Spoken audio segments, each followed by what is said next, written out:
Welcome in everybody to Science and Kirk presents In the Nest. And we got a smiling Bruce Laird and maybe even a wider smile on me, Bruce Posner, to talk about this tremendous, unexpected, odd game Oh, victory. Bruce, I don't even know what to say. What were the odds that Tyler Huntley could take this team down the field for a touchdown when he didn't even smell the end zone the entire game? And he's a yeah. I mean, rookie. I mean, yeah. what are the odds this could happen that the Ravens could pull this victory out of a defeat? Very slim, Bruce. I mean, and again, um, Chicago. When you look at this football team, they were 3-6 coming into this game. They got the news like everybody else got the news that Lamar will not be playing. Marquise Hollywood Brown will not be playing. A couple defenders are injured again on our defense, and they're home. I mean, they're desperate. They're absolutely desperate. It's their season, and they come out and play very strongly. Their quarterback's doing everything they possibly can, but they go ahead in the half 7-6. But the Ravens somehow in this crazy season, and I do a show with Tom Davis, Mike Preston, and Mark Viviano, and we were talking about a week-to-week league, and it is that indeed.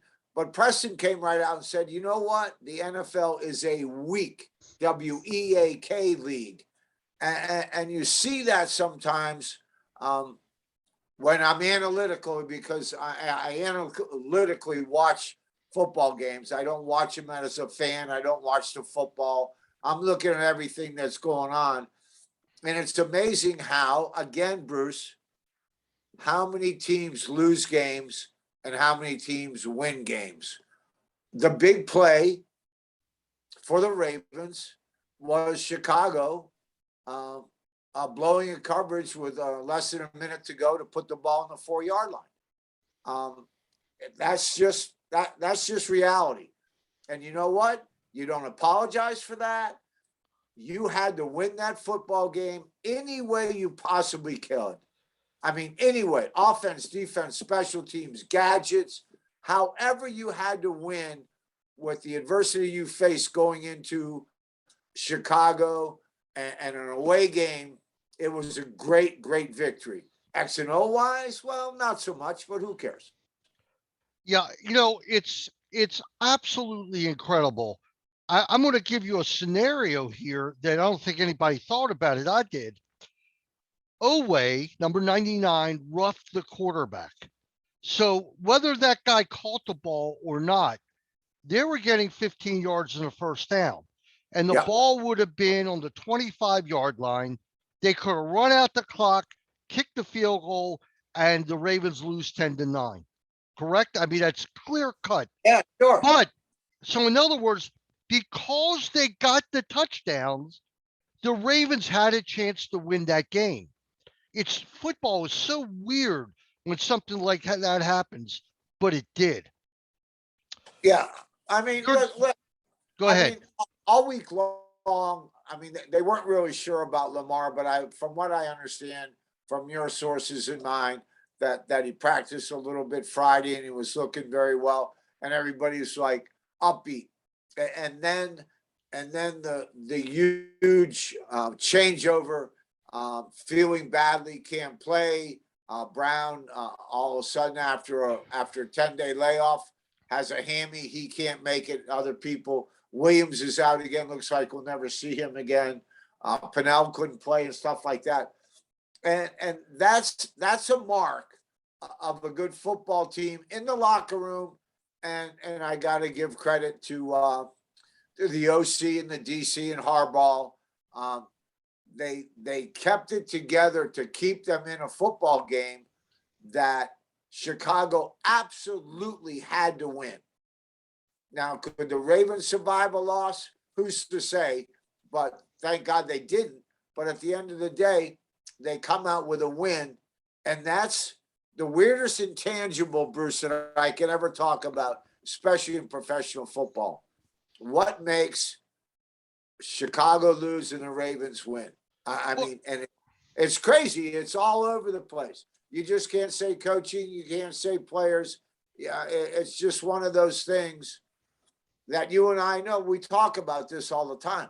I mean, good football teams will not lose games. Now, they may get beaten, but good football teams do not lose games. yeah. Average and bad football teams beat themselves over and over again. All right, let's look at Tyler Huntley real quick because this is the earmark of the game. Obviously, Lamar, and I'm starting to get concerned about these continual illnesses that he has that have nothing to do with concussion or injury or sprain this or sprain that. He's getting sick all the time. And Yeah. it is worrisome. So Huntley has to start 26 for 36. But look, 219 yards. He made a lot of mistakes. There's no doubt. And Oh, yeah. he missed receivers. He missed that screen pass to Ricard early on that looked like it would have been a touchdown. Oh, yeah. Wide Uh, open. Just put what, it on his numbers, boy. right. He missed a lot. But on the other hand, when he had to come through, he did. Great his performance for a rookie in his first start where he went the entire game. And how'd you feel about how he played? I mean, because of the win, you got to give him a B plus A minus. I mean, again, I got my first start my rookie year in Miami. All of a sudden, they just decided to play me. And I didn't know all week long that I was going to get to start. I got to start on like a Friday. This young man, Huntley, got to start on a Saturday afternoon when they figured out. Now, he did practice most of the time and he did work with people week in, week out. And he's the same stereotype as a Lamar. Obviously, no one is a Lamar, but he can run that offense very efficiently. But, and again, it's his first start. He's away and he realizes the pressure.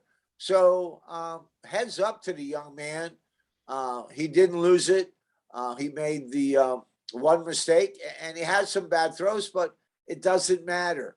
This game was all about, as I said earlier, however the troops, your teammates, the equipment man, the trainer, the docs, however we can put something together in Chicago for 60 minutes and win a game, that's what we must do. And that's what they did. And they moved to 7-3. Bruce, is this the worst 7-3 team you've ever seen? I mean, listen, there's no question about it. But let's give, after 9 games, and this defensive secondary and linebackers versus the pass have been torched to the tune of 32nd in the league against the pass. They had to come out and they knew that they had to play the big game. And everybody had to step up their game and play the big game. The great George Allen always said this, Bruce, and I remember this to the day I die.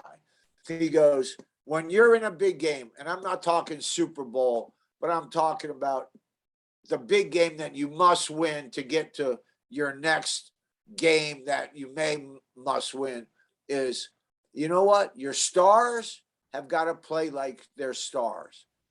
Your good players have got to be better than good. Your average player has to come up and play better than average.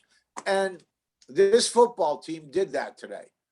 And defensively, I mean, give them all the credit. I mean, Chicago, they're not world beaters on offense, but I mean, to be held to 2 of 11 on third down, got to take your hat off to Wink and the boys. You really do. Andy Dalton comes in the game and I started to sweat because you and I know he's a Ravens killer. And that's right what away, I put down, Brucey. That's right exactly away, what I wrote down. He came in. I said there to my wife, I go, oh no, the Raven killer's in. We're in trouble. And 2 plays. 2 plays, he gets a touchdown on a missed tackle. But I got to ask you about that last touchdown. when you watch this kid Westry, who was a freshman, a rookie, Yeah. it looked like he wasn't even trying to get to the guy. Were my eyes deceiving me? It looked like No, he no. And he I, and watched him go in. I gotta, I love Tony Romo. He's definitely brought the X's and O's to the color commentary. He's so much better with that. But that wasn't even considered a double move. It was considered a wink outside, and a little stutter wink, and then just ran right by him. You got to understand, as a young player, I get it. It's fourth and what, 14 or 11? You can't let him blow by you. You can't. If he catches a first down, you're still in the game. Touchdown's going to kill you. Yeah, and he did, and it just worked in the Ravens' favor because at least they got the ball back. But I have to tell you something. It just looked like he wasn't trying on the play, or he got beat so bad. You just never give up. Talk about the play of Ty. He just got froze, Bruce. Talk about the play of Tyus Bowser today, 54. Oh, he's unbelievable. He's an IQ football player. There's no question about it. How he gets it, I'm sure, like all of us, you study enough, you put yourself in good position. And a statement that I've made to you on this show, as a defensive player, once you realize down distance personnel and the play unfolds, believe what your eyes show you and then play football. And that's how this young man, not young man, he's a good pro. That's how he's been playing. In other words, you look at things, you see the personnel set, you know, down in distance, you know where they are in the football field, and something comes up, and you see that play that you've been looking at for 4 or 5 days, and there it is right in front of you, in your eyes and heart. Then you play it. Again, believe what your eyes tell you. The great Maxie Bond taught me that in my second year starting as a strong safety in 1975, after I got the start to go to strong safety in 74.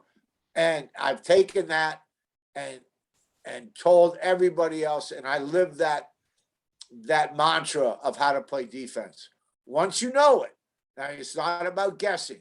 You got to take all that information, all that week-long study, all that practice, and then once you see it, believe it and play. And he's been doing it all year long. Yeah, I thought he was great, but one guy we got a comment about on the other team. And if I wasn't looking at Ray Lewis, I thought I was. And this guy, Rokan Smith, for the Bears. I think he had like 18 tackles, Bruce, and he's all over the field. He's catching guys from behind. Does he remind you of Ray Lewis a little bit, the way he covers the field? Oh yeah. Again, you got to feel sorry for Chicago. I mean, if you live in Chicago, you go each and every home game and root them in. But there's a team that just can't figure out how to win. And there is something to that. There's no doubt. Now, there's absolutely something to that. I don't know if you can bottle it. I don't know if you can describe it actually. But when you have it as a football team, it's very, very special. And I've had it 5 or 6 times in my career where you're around players and just everybody knows that if we keep doing what we're supposed to do, better known as do your job first, play football, someone else will make a play and give us the opportunity to win a football game, which is exactly what the Baltimore Ravens did. Had to have it.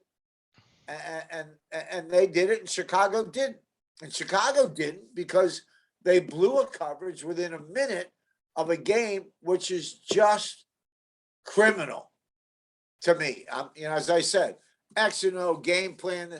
You just don't let someone go uncovered. And guess what? You lose a football game because of it. Sad thing. I mean, Bruce, I don't know in your day, because we're going back a little bit, and you've taught me a lot about the game. So back then, I wasn't even looking for it. Back in your day, was there ever cover zeros where I mean, we didn't call. I mean, we just called a 6-man blitz. So if you're sending six, everybody's mano a mano. Um, What was your I'm role? What was your role as a safety in that situation? Just to prevent the well. bomb, or Well, no, I mean, absolutely. Here's the situation: when you're in the huddle and all-out blitz is being called, and you're sending 6 defenders after the quarterback. What I would say to the defensive linemen and linebackers or safeties or corners, whoever was going after, I go, fellas, it's all out dog, man. 1,003. I'm playing that this man is running for his life. He's throwing the ball or he's on the ground, and that's how I got to play it. And you better get there. And sometimes when it's all picked up, you're mano a mano, which means you have no help from anybody. I went to the slot side of formation for years. I may have had a slot receiver in a blitz coverage. So I had to change up all my techniques. So I would press, I'd come off, then press again. They basically get, the 5-man chuck and all that stuff. But you knew you were by yourself and you couldn't let that man beat you on a route. And it's hard business. But when you do it, I mean, that's how you have to react as a player. You got to believe my guys are going to get to him. So I got to play that way. I can't play soft or patty cake. I got to go out there and make a play. you're 6-3, and you're the Ravens, or you're Maryland's women's basketball team today was missing one of their best players. But in today's sports world, there's no excuses anymore. Tyler Huntley is your second string quarterback. If John Harbaugh is a good coach, and Greg Roman's a good offensive coordinator, he needs to be able to come in and direct the team to victory. The excuses people just don't want to hear anymore. And every team has injuries. But explain to me how Houston hasn't won a game, and they go in to play Tennessee and they mop the floor with them. The hottest team in football gets the snot beat out of them by the worst team in football. How in the hell does that happen, Bruce? You know what? That's why Mark Viviano goes, it's a week to week league. You just can't put that in perspective. It's just the way the business is done, which shows me that somewhere along the line in Tennessee, although Mike Rabel gets it, somewhere there was a disconnect starting on Tuesday, Wednesday, Thursday, Friday, and that football team just took the week off. They decided that Houston is not a good football team. We don't have to be mentally, physically ready to play. We can show up, put our stuff on, and kind of go through the motions and get a win. Doesn't happen that way. Never has. Never did. Never did 35 years ago when I first put on a uniform, and it never will be that way again. If you're not ready to play football, you're not going to win a football game. Going forward, we don't know about Lamar's condition. I would assume he'd be back next week. If he still has an illness through next week, he's in trouble. I mean, I don't know what it is, but going forward, doesn't this offensive line have to be addressed? I mean, they ran the ball up the middle nicely today. They ran it with 123 yards.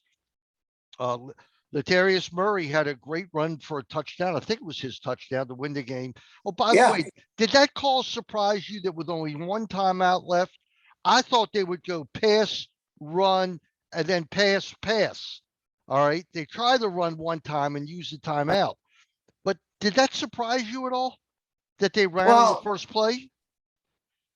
And not so much. I mean, that was the weakness of Chicago a little bit in the middle. That they were missing a stud in there. I don't remember the gentleman's name. Khalil Mack. Khalil Mack. Yeah, Khalil Mack. They were missing someone in there, and they were talking about it. But I mean, this was an entire team win, and the fact that they were able to go back and after Andy Dalton, put the 7 on them. Unbelievable. I thought it was over, Bruce.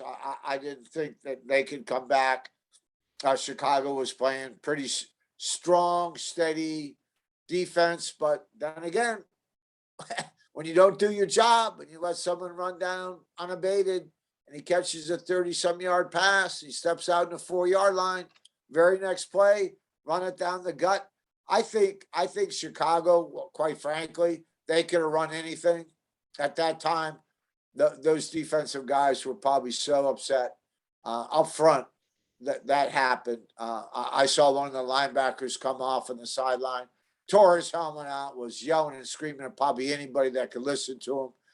And the mental frustration of players not doing their job just really, really is toxic. And it was toxic in my area. You really get nasty, and sometimes it really breaks out in the locker room. I got to tell you that. Let's give kudos to Sammy Watkins, who I was all over last week for his fumble that led to the touchdown that probably cost us the game. But he made the big play when he had. Yeah, he caught the ball. He made the big play when he had to. Bruce, how do they miss the coverage? Like, it's no different than the Ravens missing that coverage last week on the guy who was wide alone. How does this happen? Bruce, I've gone over this over and over and over in my mind, watching this league in the last 6 or 7 or 8 years. And I will tell you, the work ethic just must not be there. And I'm not talking Ravens, I'm talking the entire league. You go into work Monday and you're looking at film. The Ravens will come home. They'll go in, they'll have a film study, they'll work out, some will run, some will lift, some will do everything. If you're a defensive captain like myself, I'd spend an hour and a half with Wink Martindale going over what he's got planned for our next opponent, Cleveland, and then leave the thing, take your day off. And then Wednesday, Thursday, Friday, and Saturday, my entire life.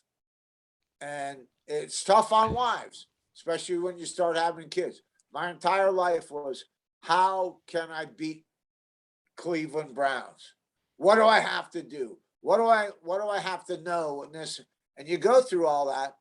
And then, of course, you got to put it together for 65 or 75 plays as a defense or offensive player. But mentally blowing coverages,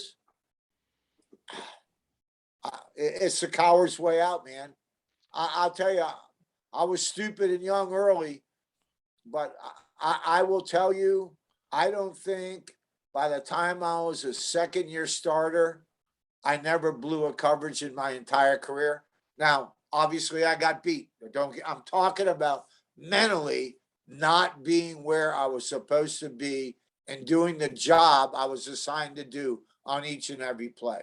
And getting beat is part of the game. All the time, Bruce. All the time. Throughout the league. All 32 of them. Right. No, getting beat happens. And nobody gets upset when somebody gets beat. But when you blow a coverage and it's your responsibility, that's how you lose your job. Am I correct? Yeah. I mean, that's how you're at. In my generation, obviously I haven't played in 20 some years, but I want to tell you something. In those film rooms, I know the generations have changed and the personalities have changed. You can't get into anybody's face. I mean, everybody's got to be woke or something. But we had many conversations, and I'm talking about between players and coaches. I mean, you tell me, and right in everybody's face, because winning is all we do. I'm a professional. I don't care about brownie points and all the other stuff behind the scenes. We're supposed to win football games. You're supposed to prepare me to win a football game. If it's not the way it should be, then I'm going after you. And now I can guarantee you now that doesn't ever happen. And the people that do that kind of stuff are asked in this league, you got to go somewhere else. No one likes that. The 7-game gauntlet starts next week with the Cleveland Browns Sunday night. And let's enjoy this for a day and then worry about Yeah, of that course. game. Yeah, and let's not worry about that yet, but that's going to be a big one. As always, thanks so much for coming on.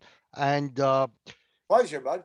for all of those you listening, the show's up on terptalk.com, the post game, and also you can hear it 8 o'clock tomorrow morning and 12 o'clock tomorrow afternoon.